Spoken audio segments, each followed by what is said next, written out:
بیٹی کے قبر میں عذاب ہو رہا ہے، عذاب کے فرشتے مسلط ہیں، طرح طرح کے عذاب دے رہے ہیں۔ اے امام حسن بصری سنو، میری بیٹی کے گلے میں زنجیر کو ڈال دیا گیا ہے، ہاتھ اور پیر کو زنجیروں سے جکڑ دیا گیا ہے۔ جب حضرت امام حسن بصری رضی اللہ تعالیٰ عنہ نے اتنا سنا تو آپ نے فرمایا کہ اے عورت تو گھبرا نہیں، یہاں تک کہ وہ عورت اپنے گھر کی جانب واپس ہو جاتی ہے۔ شام کا وقت آتا ہے، حضرت امام حسن بصری رضی اللہ تعالیٰ عنہ اپنے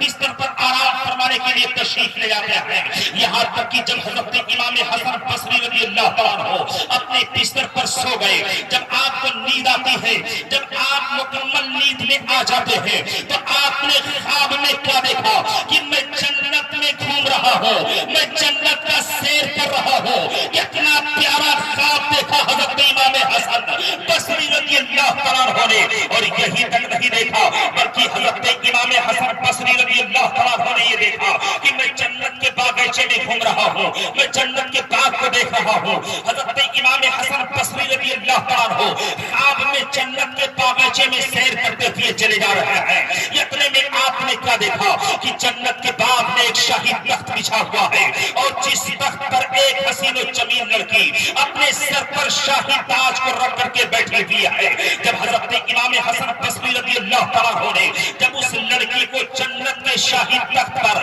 اور جنت کے باغیچے میں بیٹھتے ہوئے دیکھا، اور جب اس کے سر پر تاج کو دیکھا تو حضرت امام حسن بصری رضی اللہ تعالیٰ عنہ ٹھہر گئے اور حیرت بھری نگاہوں سے دیکھنا شروع کرتے ہیں۔ جب حضرت امام حسن بصری رضی اللہ تعالیٰ عنہ نے جب اس لڑکی کو دیکھنا شروع کیا تو اس لڑکی نے کہا کہ اے امام حسن بصری سنو، آپ بڑی حیرت انگیز نگاہوں سے مجھے دیکھ رہے ہیں، آخر بات کیا ہے کہ آپ نے مجھ کو پہچانا نہیں میں کون ہوں؟ اے امام حسن بصری سنو، میں اسی ماں کی بیٹی ہوں جس ماں کو آپ نے عمل بتایا تھا مجھے دیکھنے کے لیے۔ اے امام حسن بصری سنو، آپ مجھے جنت میں دیکھ کر کے تعجب کر رہے ہوں گے، اس لیے کہ کل میری ماں نے آپ سے بتایا تھا کہ میری بیٹی عذاب قبر میں مبتلا ہے، لیکن اب مجھے آپ جنت کے باغیچے میں دیکھ رہے ہیں۔ اے امام حسن بصری سنو، جب میری ماں نے مجھے خواب میں دیکھا تھا تو واقعی میں عذاب قبر میں مبتلا تھی،